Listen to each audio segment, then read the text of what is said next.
Welcome to Behind the Line, where we pull back the curtain on the challenges facing first responders and frontline workers. The work you do is unique, and so are the stresses that go with it.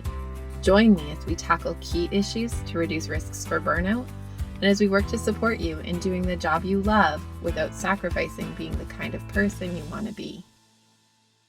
Hey out there, and welcome back to Behind the Line. I'm your host, Lindsay Foss. If you're new to Behind the Line, what you should know about me is that I'm a clinical counselor specializing in trauma therapy. And after over a decade working with first responders and frontline workers around issues like burnout, compassion fatigue, PTSD, and related OSIs, I've become a passionate wellness advocate and educator for those who sacrifice so much for our communities out there on the front lines. Behind the Line is a place for us to talk about the real life, behind the scenes challenges facing all of you out there on the front lines. I created this podcast with the hope of bringing easy access to skills for wellness, allowing you to find greater sustainability, both on the job and off. Today, we're continuing in a series on leadership, following the incredible research and writing of Brené Brown and her best-selling book, Dare to Lead. We're covering the topic of leadership because we know all too well the deep impacts of toxic work environments, and that this often comes down from the top, leaving those on the front lines working to fight on two fronts, doing the very hard jobs that you do and defending against the inner workings of your workplace. It's exhausting, and it's burning people out. Good people we want serving our communities with big hearts and a longing to make a difference. These are the people we need, and we're losing them. More than that, we're also robbing them of the lives they should be allowed to expect more from. The added pressures coming from all sides causes people to shut down and not only lose the love for the work, but also struggle to be present in their home lives, struggle to trust others more widely, struggle to be the kinds of partners, parents, and people they want to be. We've talked during the course of this series about the reality that leadership happens on all levels. Wherever we are in the hierarchy of our workplaces, we have the opportunity to be leaders and model leadership skills. We have a chance to sell the system on a different way of existing in the work. We've talked about developing solid leadership skills grounded in the very best research in an effort to become system change makers from the inside out. My goal in tackling the topic of leadership is to empower you with the skills to transform the deeply entrenched toxicity in the cultures of so many first response and frontline workplaces. I want you to feel equipped to erode the brokenness little bits at a time. And I want you to share this resource with those you know to create your own rebel alliance that's working collectively to this end, bringing about systems that see, hear, know, and value people. Because when we feel seen, heard, known, and valued, we work better, harder, and smarter. We're more committed and loyal. We look forward to being in an environment that lets us thrive. We show up and we bring our best selves. We're invested in the outcomes, not just of any given piece of the work, but in the success of the organization as a whole. Job satisfaction increases, leaves decrease, retention improves, suspensions and disciplinary action is reduced because everyone wants to be there. Everyone is aligned to moving things in a direction and feels like a meaningful contributor to the process. Now, if I were to ask you what gets in the way in your current workplace of experiencing all those great things I just described, I bet I can guess what your answer would be. You may not choose the exact same word, but I'm willing to bet that at the heart of it is this theme: trust. When we see unhealthy, toxic workplace cultures, one of the predominant issues is a lack of trust. that what I say, share, or bring to the table isn't safe with the person or people in the situation. Trust expert Charles Feltman identifies this lack of safety as the definition of distrust.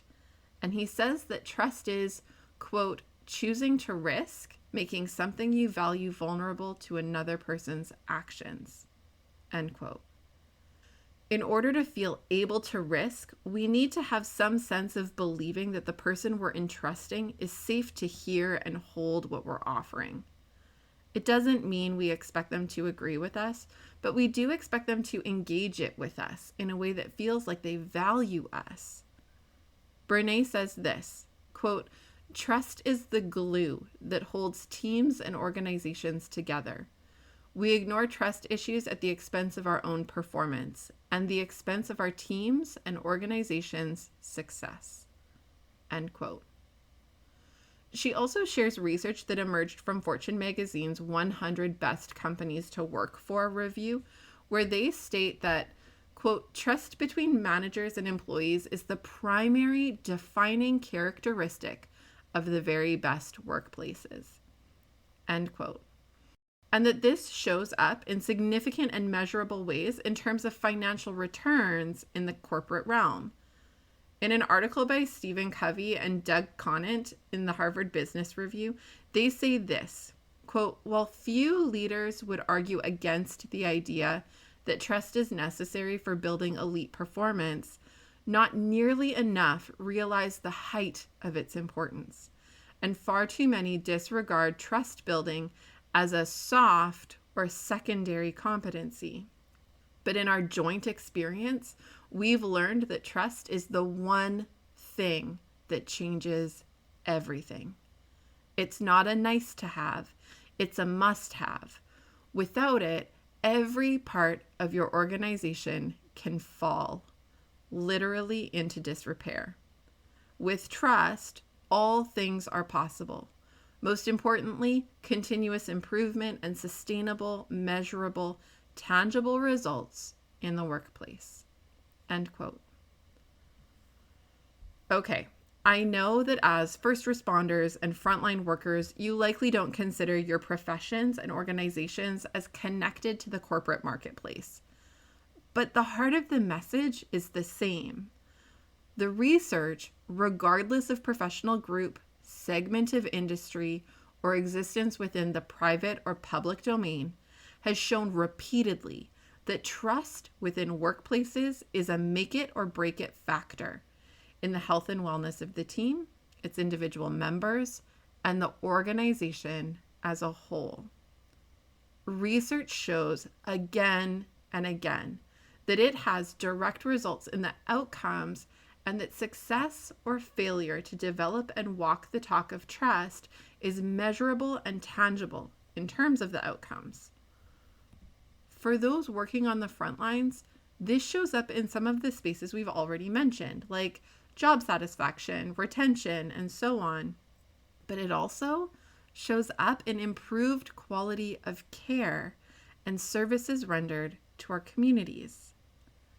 Feedback from those accessing services report more effective and efficient care, treatment, or service from providers and organizations who've invested hard in abiding by the research on constructing effective, caring, and wholehearted teams.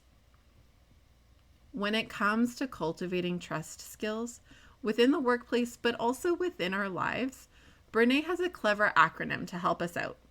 The acronym is BRAVING. She offers a tool on her website based on this called the Braving Inventory that can be used by teams to help promote conversations around the topic of trust. I'll link to it in the show notes for those who are interested in diving deeper or implementing this within their teams. Let's walk through the acronym. B is for boundaries. Okay, remember earlier in this series, we talked about the fact that the most wholehearted people in Brené's research were also the most boundaried. That is significant, and here's why. Boundaries are protection without armor. Boundaries allow us to draw limits, take on what we feel we can or we're skilled at, and say no when we're hitting our limit or stepping outside of our values or integrity. We don't have to be jerks to be boundaried. How we choose to communicate boundaries can be totally in alignment with our values and the people we choose to be in the world. When we're working at cultivating trust in a team or in partnerships or other relationships, demonstrating respect for one another's boundaries is a big deal. It communicates care by saying, I hear you, I see that line you're drawing, and I value you enough that I want to help you hold that line. We also talked earlier in this series about a key concept that relates to boundaries, that clear is kind. When we offer boundaries in a way that's clear, it allows others to be more successful at respecting our boundaries because they get where the line is. Likewise, if we're working at respecting the boundaries of others, it can be super helpful to ask clarifying questions to make sure that you know where their limits live in an effort to help them remain aligned to their values, integrity, and capacities.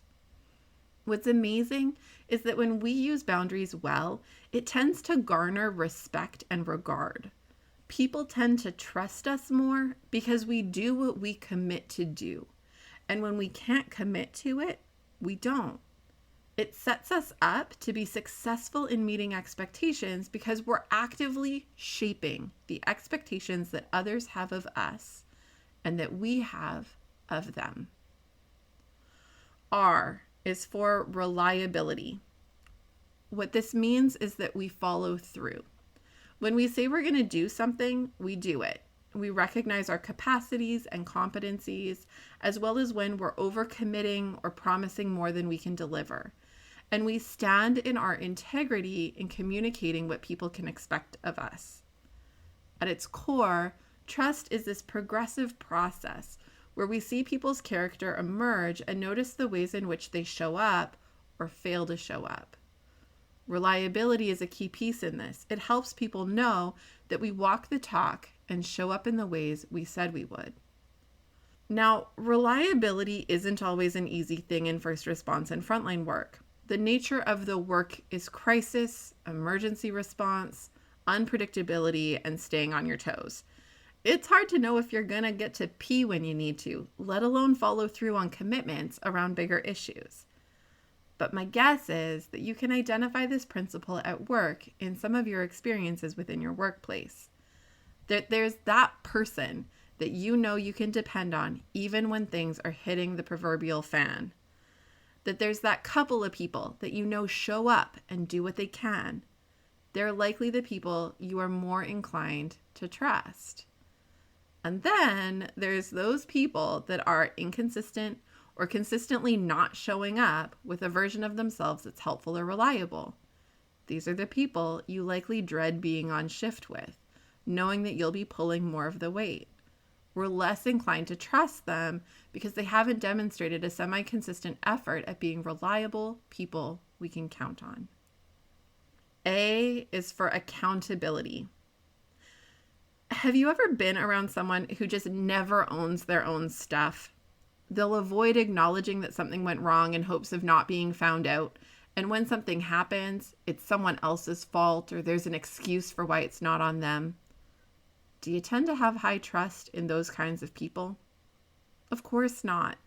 In part, this can be the result of unhealthy workplace dynamics where we learn that we need to armor up, avoid, deflect, blame shift, and hope to God we're still employed, just in an effort to survive the toxic culture. That said, if we want to contribute towards creating cultures that value people, we have to be willing to recognize that people make mistakes and that things are going to go sideways sometimes. We have to leave room and safety for accountability where we and others are able to own mistakes, acknowledge it to others, seek forgiveness, and find a path forward toward reconciliation and repair. Doing this, being this, can on its own be a huge culture shift. It becomes an invitation and permission to everyone within the organization to be human rather than infallible machines. And by owning our mistakes and being accountable for them, we build trust and move through the process of getting back on track and working in a common direction again way quicker than when we avoid, deflect, pretend it's not a big deal, blame shift, and make excuses or justify. V is for vault. Did that surprise you? You thought I was going to say values, didn't you? Vault refers to our ability to be trustworthy with information. Now, this can refer to organizational information like changing policies that haven't been communicated down the line yet, or other types of key internal information. But it also refers to information on a far more general level. Think for a moment about that person you know, because we all know someone. You might be the someone who tends to share information that's not theirs to share. They tell stories about others or gossip. You may never have heard them say a bad thing about you, but when they talk about other people, doesn't it make you wonder what they say about you when you're not in the room? Let's be straight. This one happens a lot in frontline work. The rumor and gossip mill is hot in these types of workplaces. I think it's become a cultural way of coping to some extent. We're so wanting to find some connection, and we struggle to find other ways to connect more healthfully, that we build connection by dissecting others, except that in doing so, we actually insert this huge wedge in the dynamic because the other person is sitting there thinking, man, I don't want to give them any ammunition to work with on me. We need to know what information is ours to share and what isn't. We need to hold confidences and be proactive and accountable when we failed to do so. The capacity to hold information well ties into our boundaries. It lets people know if we have good boundaries or not so much. And this again reflects to people whether or not they feel they can trust us. I is for integrity. I mentioned earlier in the series that Brené defines integrity as, quote, choosing courage over comfort. It's choosing what's right over what's fun, fast, or easy. And it's practicing your values, not just professing them, end quote. Really, this piece is about standing in alignment with what we claim to value and showing up from that place even when it's hard, awkward, uncomfortable, or risky. The reality is that the right thing is usually the hard thing. It asks something of us that we might want to shortcut or avoid, but that moves us out of our integrity. Brené suggests that having integrity partners can be a helpful tool. Essentially, this would be a person or a couple of people who know about the work you're trying to do and what it means and looks like for you to be living into your values and integrity. They're people who can run scenarios with you and work out options to try to tangle with the situation in the best way possible. She shares that in her own organization, she has a couple of people that she does this with on a daily basis, that they role play hard interactions and work to find ways to broach situations that align with values and integrity rather than shy away. I think that this idea is really helpful, and I'd encourage you to consider who could be this kind of person in your life. Someone who would be committed to walking with you in your efforts to show up more authentically, even and especially when it's hard.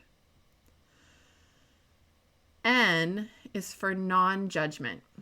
We talked about non-judgment a bit earlier in this series as well when we talked about empathy. In order to create a culture that values people, we have to try to leave our judgments at the door. This is super hard because we are trained in judging from birth, and your actual professional training has likely honed this to the point that you are a judging expert. Particularly in first response and frontline work, we are literally trained to make snap decisions based on judgments of a few key features in an effort to save lives, reduce risk, and manage extreme moments. Right or wrong, it's a part of the job, and you're likely really good at it. But this doesn't leave much room for empathy when we take this skill set and translate it into our daily interactions with people who are just doing the best they can. We can filter them through a lens before giving them a chance.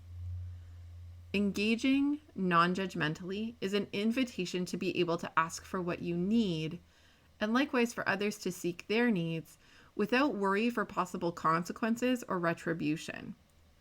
It opens space to talk about feelings and impacts without fear, and it allows permission to need and ask for help without being seen as helpless.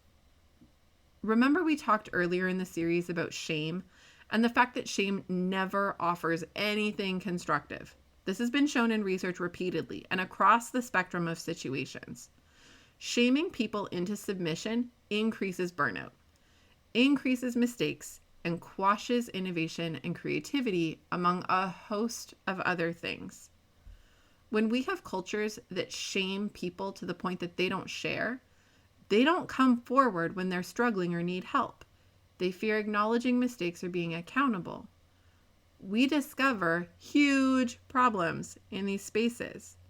It creates a cover-up culture where everyone is so busy keeping their noses down and covering their behinds that there's no space or time for growth as an organization. Non-judgment creates the space for trust to grow and thrive, which, as we've heard, allows individual team members, teams, and organizations as a whole to grow and thrive, reaching all the way out to actual metric results. Last but not least is G, which is for generosity. Last episode, we talked about the concept of assuming positive intent, and generosity is connected to this. Having generosity in our assumptions of others makes a huge difference in how we approach them and address issues when they arise. If I assume the worst in someone as I see an issue and have to interact with them about it, it's more likely that I'm going to be short, annoyed, disappointed, frustrated, and all of this is likely to come across in how I handle the situation. If I'm not valuing them and believing the best of them, I'm less likely to treat them with value. Holding generosity in my assumptions of others allows me to broach hard interactions from a better place. It allows me to be curious and open rather than already having determined what happened and how I assumed it happened, which is likely that they're a total idiot who can't do anything right. When I'm generous in my assumptions, I can recognize that something went wrong, but that likely that person wants to be involved in solving the problem and moving forward together. Holding generous assumptions of others isn't always easy. It connects pretty closely with the non-judgment piece. When I am in judgment mode, my generosity and assumptions is much narrower. When I can stay out of judgment, I tend to have a wider capacity to hold generosity of assumptions. As a reminder, being generous with assumptions of positive intent is not the same as an invitation to take advantage of you. We can be both generous in our assumptions of positive intent and boundaried in terms of our expectations of others. They aren't mutually exclusive, and in fact, they work hand in hand to communicate value to others even as we navigate tricky terrain. Braving trust can be uncomfortable. It's vulnerable work. It's why Brené identifies it as brave and courageous, because it means being real and risking of ourselves. Trust can't be built when we're being facades. Not real trust anyways. Trust is only as real as the selves we bring to it. And that brings up another piece, which is trusting with ourselves. We've been talking about trust in terms of trusting others and being trustworthy for others. But the Braving acronym is something we can look at as we consider our own capacity to trust and be trustworthy with and for ourselves. Boundaries, reliability, accountability, vault, integrity, non-judgment, and generosity.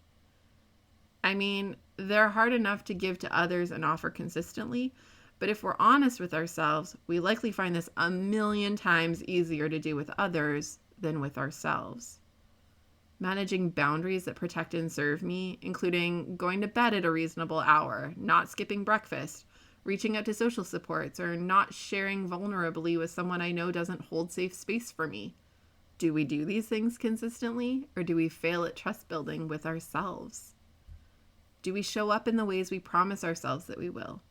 Can we rely on our own selves to do what we say and say what we mean when it comes to our own selves? Do we acknowledge our own shortcomings and work to reconcile with ourselves when we feel like we've let ourselves down? Do we hold our own confidence and protect information well that feels sensitive or needing caution and strong safety? Do we interact with ourselves non-judgmentally and extend ourselves generosity in our assumptions of positive intent?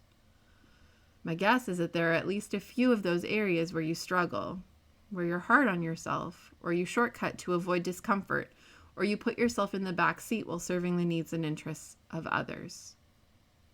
To some extent, we're all guilty of it. And the reality is that first responders and frontline workers likely face this more than the average Joe citizen because we're helpers at heart. We tend to be wired with an inclination toward valuing and promoting the needs of others. It's why we also tend to be at a much higher risk for burnout, compassion fatigue, vicarious trauma, and related challenges because we give and give and give, often to the detriment of our own selves. When we fail to cultivate and continually invest in a culture of trust with our own selves, it's difficult to continuously show up in spaces trying to create this kind of culture outside of ourselves.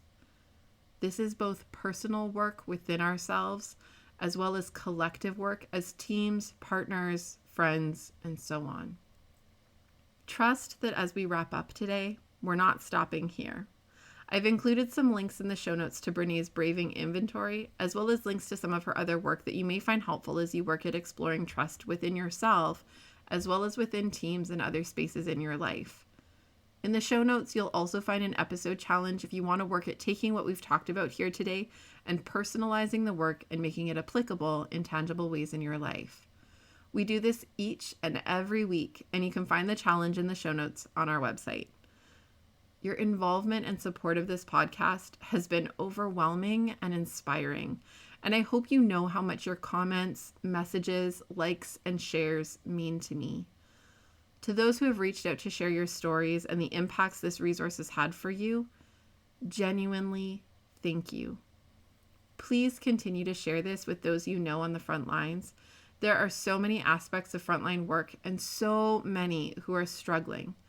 My hope is to reach out in meaningful ways and offer some pieces that can make a difference as you work to make a difference. Join me again next week when we're going to finish up the final of the 4 areas of daring leadership, learning to rise. I look forward to connecting with you again soon. And until next time, stay safe.